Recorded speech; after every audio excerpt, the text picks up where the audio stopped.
Hey, well, good afternoon. I am Jessica.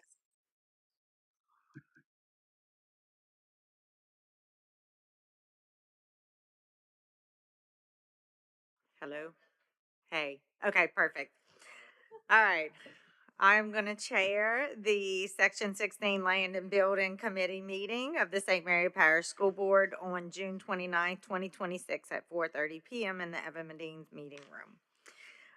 This meeting is called to order, and Dr. Sanders, please call roll. Yes, ma'am.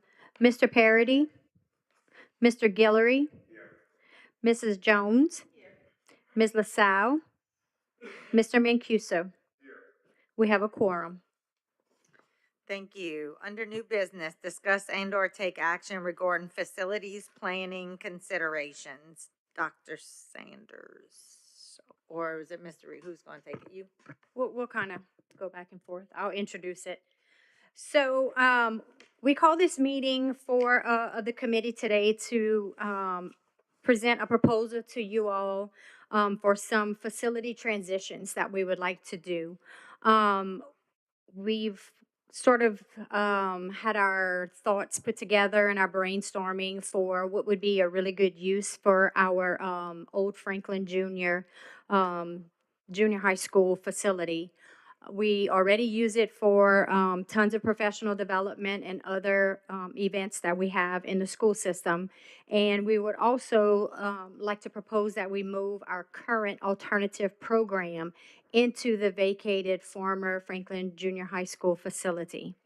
With that facility being vacated, I don't know if y'all want to just kind of have just an overview of the swaps and then we could take them one at a time. So I guess I could just do an overview. With that alternative facility vacated in its current location in Burdenville, Mr. Regord approached me about the possibility of putting his maintenance team and making that his office facility so that we can bring all maintenance, I guess, departments, personnel together under one roof to have a more efficient and check in and check out type of system for their work and projects to have some more efficiency and accountability in his department. Once maintenance would vacate the facility here on our campus at Central Office, then we would like to bring technology back from our Morgan City location over there where technology is now. Currently, technology is kind of sharing offices with our federal programs, Title I personnel. And so we would like to make that Title I building strictly Title I once again. So it's kind of a switcheroo of facilities and their purposes at this time. Mr. Regard's going to explain some of the costs behind getting the alternative program into Franklin Junior's vacated building so that it would be a nice, new, and refreshed facility for the alternative program. And then possibilities for what we could do when District 2 and 3 would come out of the old Jackett building that's in Morgan City where they're housed. Um, we would like to sort of rebrand, I guess, the former Franklin Junior once it becomes the alternative program and call it the Park Avenue Learning Center. This would be to pay respect and honor the history of the building that was Park Avenue at one time. And so that is an overview of our proposal, and I suppose we could take things one step at a time, however y'all would like with questions. And then Mr. Regard can go over the what do you want to call them, upgrades, Mr. Regard, to the facility. Sure, I can give y'all a little more stuff to think about before y'all start with your questions. I'll start with the financial aspect of it real quick. So currently we have approximately $225,000 that is set aside for projects this summer at the alternative school. With the cost that I've gotten so far from contractors for doing the floors and painting and giving those two wings a complete fresh up of all the classrooms, all the flooring that needs to be replaced, getting replaced. The rest of the floor that doesn't get replaced is going to get stripped and waxed and all that. Doors will be pulled down off of the casings and they'll be sanded properly and painted. All the walls will be painted, baseboards will be replaced throughout all the wings and the classrooms that we're gonna be using. So basically, I guess the update is not just throwing a little paint here and there. It's gonna make those two wings completely updated. Also the bathrooms, we're gonna update the bathrooms because in what used to be the sixth grade wing, I guess that's where we're gonna house the littles, the K1, twos and all that kind of stuff. So we're gonna have to get small commodes, lower the water fountains, lower the sinks, those types of things. Excuse me, and make it accessible for them. And the other bathrooms, we're still going to go ahead and upgrade those bathrooms because I mean the commodes are old and everything's outdated. So we already have new LED light fixtures in there, so that the lighting's already done. But like all the hand wash stations and the paper towel dispensers, some of the partitions are new over there, but some of the partitions for the stalls need to be replaced. So we have pricing for that as well. So it's going to be a total upgrade for that whole side of the school, which I think would be very nice. And it's going to include, of course, changing ceiling tiles, but that's on an as needed basis. So let me get back to the money side of it. So the quotes I've gotten so far is about $146,000, for expenditures to get that project done. Um, that is that is not counting some of the bathroom work or restroom work because we're going to handle that as a maintenance item. In order for us to buy the products for that, the new toilets and all that kind of stuff, you're looking at about $12,000. And that the majority of that are those partitions. The partitions are very expensive. The little walls with the little swinging doors and all that kind of stuff. About $5,000 of that is the partitions. The rest of that is going to be the new toilets and the sinks, um, and so forth. Okay. Um, so that's it for the question. I mean, for the financial side of it. I can go into it deeper if you want, but that's kind of in the nutshell. I did bring some the quotes with me if you wanted to see how much we're going to be changing and individually what the prices are. So what about the amount to convert the current alternative location to maintenance? Do you have to do any upgrades there? Are you able to use it in its current condition? So currently we can use it as is. However, in the future, I'd say I'd give you a 5-year window on that. Maybe we will need to upgrade the air conditioning system over there that was slated to be upgraded this year. If it would have been housed full time by students, I think that upgrade is necessary. But because it's going to be there, that air conditioner is like half of the school. So if you look down the hall on the right hand side, there's like one air conditioner takes care of this, and on the other side, the AC takes care of that. So anybody who's going to be in that office for any length of time, myself, Thomas, Miss Vanessa, and a couple of the offices will be fine 100%. Everything's going to work 100%. It's just, if it does go down, it's going to be on one side of the hall, and we do have parts in our warehouse that we can currently use to, kind of band-aid and keep it along. So that won't need to be spent. What we probably will need to address next year is going to be I think it was $80,000 we had set aside for electrical upgrades. And there's an electrical box that's outside, and it's the main surface that comes in. That electrical box is in terrible condition. It's bad, and it does need to be replaced. I've talked with our electrician over there who handles that stuff, and we can band-aid it for another year, but I will be coming to the board next year asking for that $80,000 to upgrade that. But as far as the $100,000 air conditioner upgrade, that I think we can push off for a couple years down the road, and hopefully we'll be in a better place by then.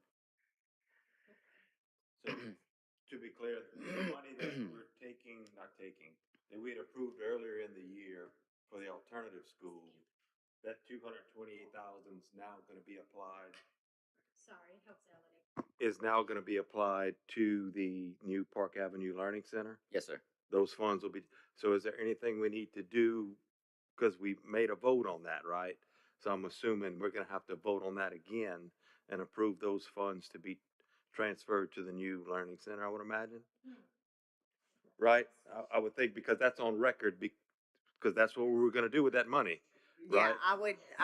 I would say yes. This will be, everything we do here is gonna have to be voted on. That's right. In our meeting, is that next week? Yeah, this week. Right, so, So yes, this will be an agenda item where we'll have to vote on everything. So one Right. thing we'll vote on is switching those funds the- that were for Verdonville into the old Franklin correct. Junior High. And we would, okay, so how we would do it is, we would approve the 146,313, and the remainder from the 228.5 would stay with that school, and could it assist with what you're asking for? Right, because do the delta on that. The 146, I 313. would recommend the same thing. I was gonna say that. Yeah, It's basically take that delta. $1,000 that you can do your electrical upgrade. Because it's for the facility, right? So let's That's leave right. it at the facility. Just take that delta and leave it there. Okay, I wasn't sure how that was designated. I didn't know if that was for the program or for the facility.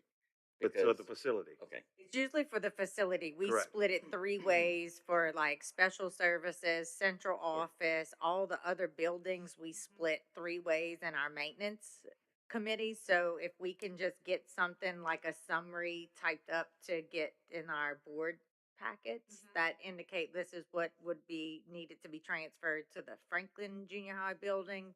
This would be the remaining, and that we would like to allocate and leave at the building it was intended Right. for. And it sounds like we'll have another $12,000, which would be a $4,000 increase per maintenance district for the toilets and bathroom upgrades at. right, the but new I Park can, Avenue. I But can, I'm include sorry, that, yes, sir. I can include that in, for Yes, the sir. board I would packet. include that. Yeah, 'Cause I wouldn't have a problem, going up $4,000 on our maintenance budget to cover that.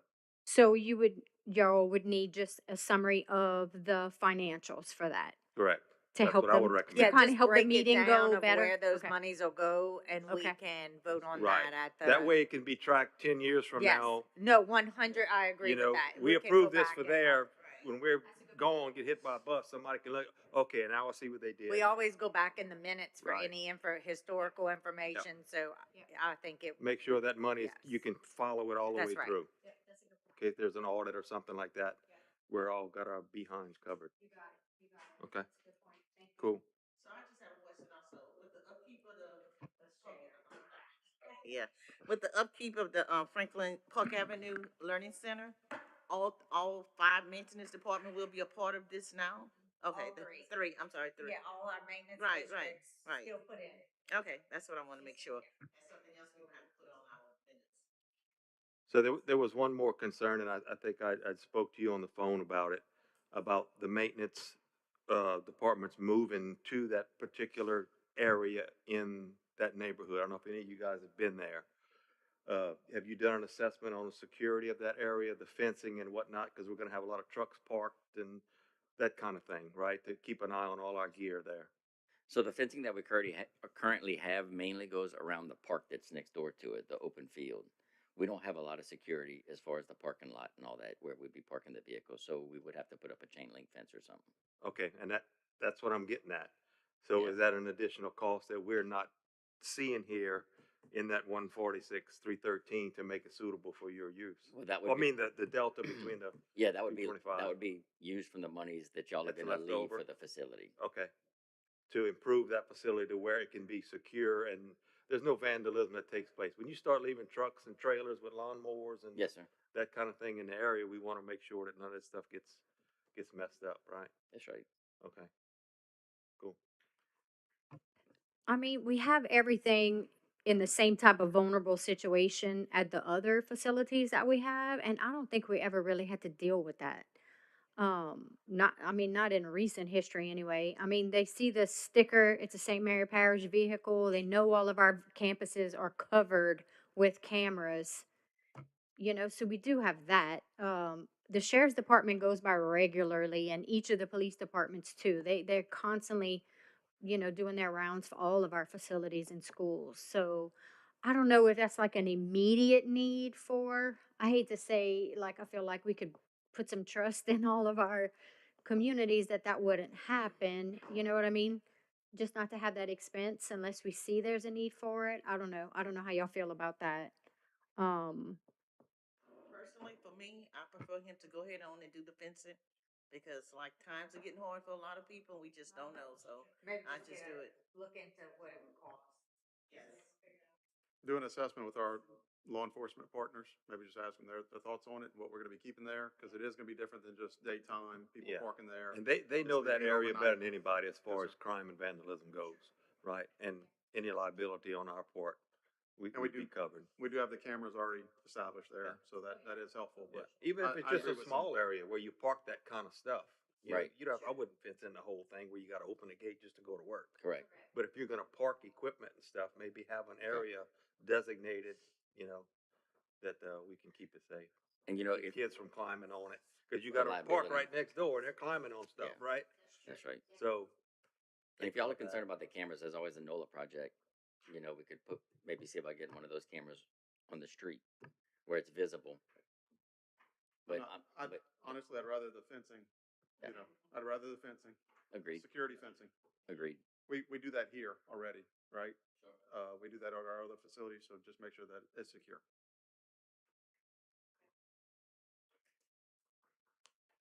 Now, one more question. On the new Park Avenue Learning Center, I assume there's gonna be a separation in the building some kind of way where, okay, this half is for the alternative kids and this half is for the stuff you got going on with, training and learning and whatever else, right? Most of the training is kept in the cafeteria area, and those are in-service days when there are no students on campus anyway. I mean, we rarely have training because we don't like to pull teachers out of the classroom anymore and things like that for our professional development.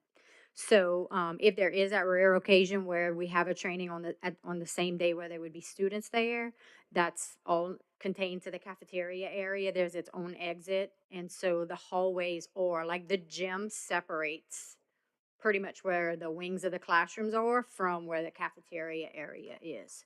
So I don't see that it would be any kind of conflict.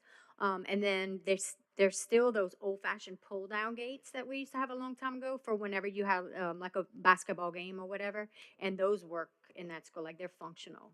So if needed, we could do that.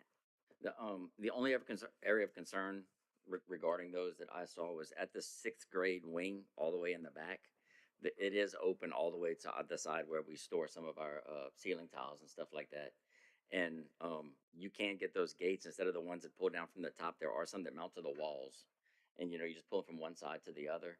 And we did look into getting some of those and putting like a blackout curtain on it, because I mean that, you know, if you just have the you pull the grate and you see this fencing you're looking through, you can still see all the tiles and everything down the hall, and it looks like a maintenance facility. Well, we didn't want the students seeing that. You know, we wanted it to look like a school form. So if we put that blackout curtain on it, as you draw the fence, the curtain follows the fence, and then it's just, you know, it's a curtain wall. And we would recess that about 2 feet into the hallway. So when you're looking down the hallway, you don't see it. It's only when you're looking straight at it, you know, you would see it to prevent you from having access back there or seeing it. I really think though, by the time we get the students into the building, you will have all your stuff over there at Verdonville anyway. So it might just be some of the things we haven't been able to get caught up with yet. So I don't think it'll be there forever. You know, What, what's your time schedule on this? Is this for this school year or you want to plan it for next year? I would like to Cause make it that's a lot of happen. work, right? I A would like lot to of make it. work. Well, this is why he called on contractors and got pricing and all Okay. that. Because if we had to wait on our own crews to be able to get to it on top of everything else, we would not be able to do it. So the timetable, Mr. Rigord says can happen for the start of school. Is that doable? William? So I think with the contractor work, I think with the contractor work, we can get that portion of it done. I think we can get it all done if we have to be honest with you. It's just, it will take us a little time to move out of that area. You know, the stuff that's palletized down the hallway, we can absolutely get that out. You know, we can move that out and get it down to another area. But there's a lot of inventory of pieces and parts that are separated from the school tremendously. I mean, it's all the way in the back location, under its own little area. But that would take a little time to get out. There are some large culverts and stuff like that that's on the tennis courts, which is well removed away from, you know, the school and all. Well, I'm just trying 100% transparency here, you know. That's well away from the school, and some other equipment that's back there that would take a little time to move. But as far as evacuating the hallways with the palletized equipment, yeah, I mean the guys can we can get that done. It's just lining up these contractors because I mean they're waiting on go, you know, for us to. They know that this is going to be a rush job. They know they're going to have probably 3 weeks to finish it because we still need a little time to get that school moved in. You know, they're bringing their personal items and whatnot, and also bringing in the desks and whatever they need to set them up to, you know, make proper classrooms for these kids. So the contractors are ready to go. and we can palletize and move everything out. After that, it's gonna be getting all hands on deck to help us actually move the school from its current location to the new location. It won't be anywhere near the level of having to move the Franklin High School into their new location, because that was I mean, it's just a whole different ball game. Like at alternative program, everything is very minimal in the classrooms. The students work on laptops, so it's like desks and partitions, and then bringing over their laptops. It's not the type of classrooms where teachers just over the years have just put stuff and stuff and stuff, like tends to happen when you've worked at a school for a long time. Um, so yeah, I'm just gonna. It's not gonna be at all like that undertaking of moving the Franklin Junior into their new location, because it's minimal items inside of that school. So what's the ingress and egress of students for that? Is that mostly by bus or is that only by bus? Okay, that was my next question. Parking and that kind of stuff and what those gates look like and how I'm not real familiar with Park Avenue, but I know there was quite a bit of folks there at one point in time. I don't know how that's still in good shape. It's part of the policy for the alternative program. There are satellite stops across the parish where the students go and catch the bus and get dropped in the afternoon, and they ride the bus. Um, they do the single point entry just like any other school for all of the safety. The difference is there are no backpacks or extras or anything like that when they come off the bus. I mean, it's a little bit more rigid than our other schools. I mean, for obvious reasons, but I mean, it's, you know, all the same safety protocols that we have in place for all of our other schools. The alternative program, they have to follow those too. I think it's an excellent idea and we should move forward.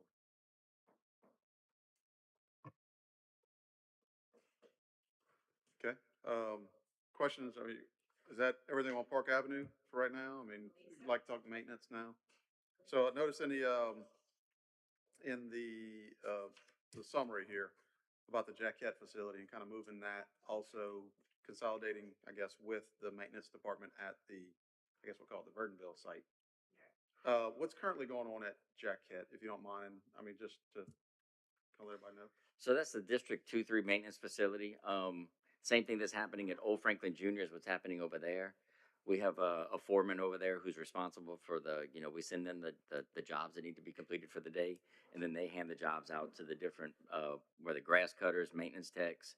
The only one that's not housed over there is the air conditioner guy has a office over there, but he comes here anyway every day and just, speak with us about jobs and so forth. But basically, it's cookie cutter. Whatever you have at Old Franklin Junior, you also have at the District 2-3 shop at the Old Jackett building. Um, I kind of feel like by combining these things, we have a lot of duplicate stuff. We have two completely outfitted, maintenance facilities at each of these locations. So, not that we can get rid of anything that we currently have, but in the future, we just don't need to purchase as much stuff as it. If something breaks or it gets outdated or it gets worn out, well, we have a backup of it because now we have two of everything or four of everything or whatever the case may be. And I think one of the big things for me is every day I get to see all my air conditioner guys, which is huge. They come in, they get their work orders. We talk about the stuff they did yesterday, what they completed, what they had issues with. Does somebody need to team up and double team a job today and somebody can go single by themselves? I don't have that communication with District 1 or District 2-3. I don't, those guys, I know work orders getting completed because they turn them in, but that's the only way I know work orders getting completed. I do visit those facilities occasionally just to check on them, but by the time I get there, after I get to the office and I do what I have to do, by the time I get there, the guys are gone. So most time I'm talking with a foreman from each of those areas. So there's a huge disconnect between me and those personnel, which, I mean, the jobs are getting done, but I think, morale and all that kind of stuff could be a lot better. And I think it'd be a better working environment. And I actually think the jobs would be completed a little better if I could see them every day, and they could see me every day and they could tell me their concerns and I can help them with that end. And I could tell them, do you need assistance like I do with the air conditioning guys? You need two guys with you today. We have summer helpers right now, and those summer helpers are, you know, coming in. I had one go with the AC tech today, you know, and that was a huge help to the AC tech, but he didn't need another air conditioner tech. He just needed a hand to help him out with something.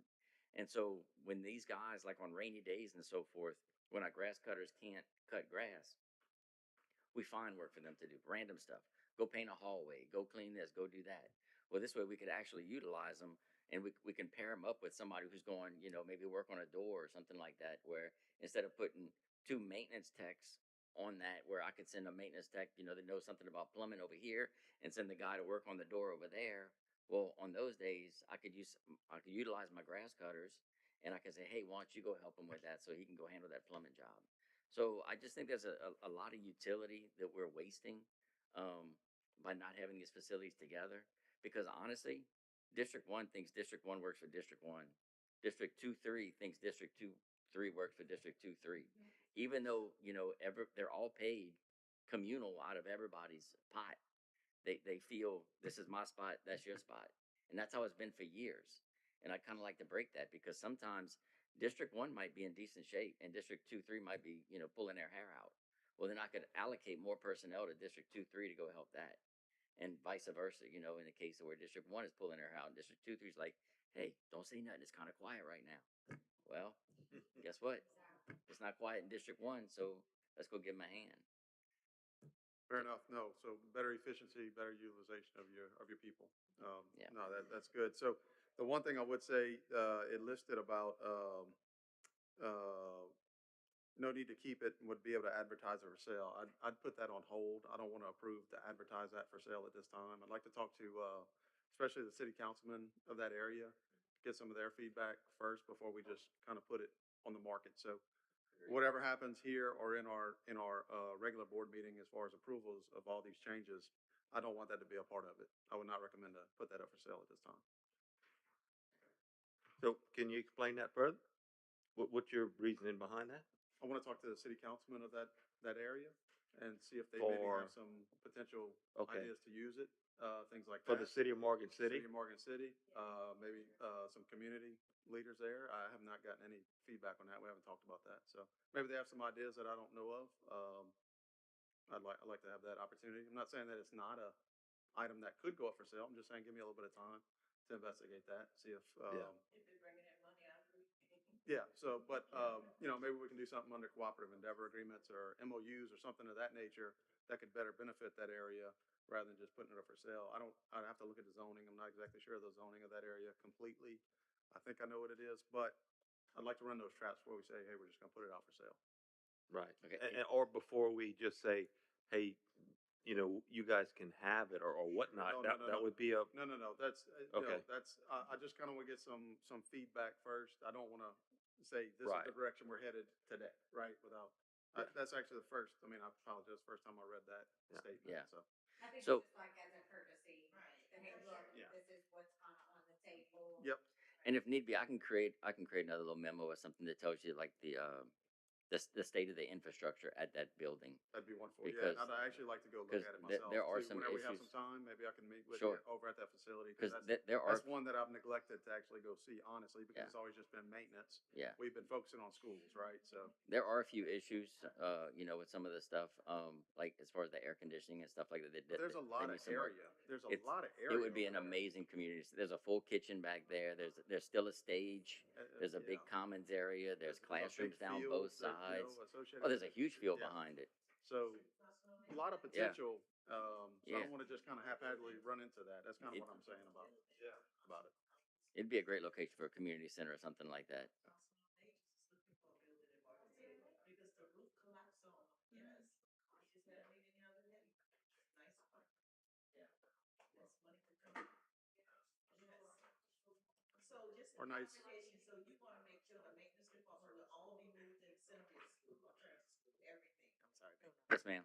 That's, okay, that's fine. I agree. Everything there, so you could do your job better. That's right. Yeah, make sure everybody's on board with you. That's right. Okay.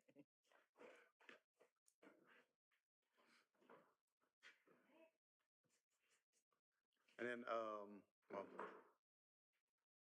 Mr. Veed walked out, but as far as technology, maybe you can cover that one, Dr. Sanders, a little bit again?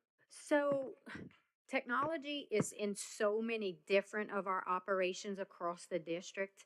And they've always traditionally been housed with us here on our campus at central office.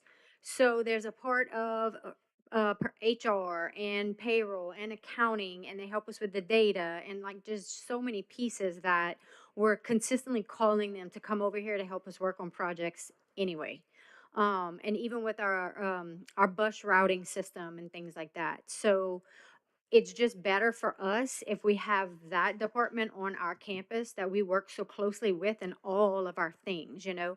The servers here upstairs, I mean, I think that's what that room is. That whole closet just controls everything. I think it's the server. And so it just makes sense for them to be near the most important piece of equipment they have.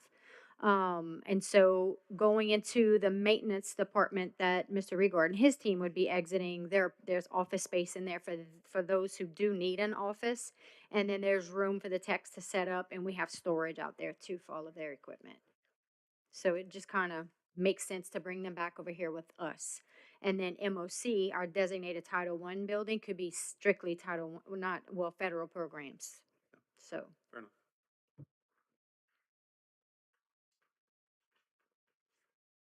Okay.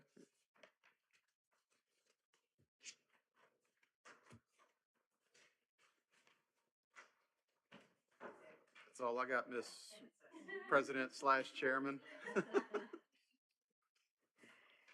All right, so, So I guess the motion would be to make a recommendation to the full board to, approve these, relocation of facilities, with, a redistribution of the funds that were allocated for the For- Verdonville campus as recommended by Mr. Record. no, I agree. So I guess I'll put that in the form of a motion with my caveat about the Jacket facility at this time, Yeah. Yes. That'll be tabled for another time. All right, so Well, Mr. yeah, Mc, I'm not putting that one in the motion. Yeah, not putting that in the Yes. motion. Well, Yeah. let me do a little digging on that and I'll bring it back to the board. all right, so we have a motion by Mr. Mancuso and a second by Ms. Jones. Any discussion or questions? All those in favor say aye. Any opposed? Motion carries. All right, can I get a motion to adjourn? Hearing no other one. So Mr. Guillory makes a motion, Mr. Mancuso seconds it. Any discussion? Any discussions from the audience? All those in favor say aye. Any opposed? Motion carries. Meeting adjourned.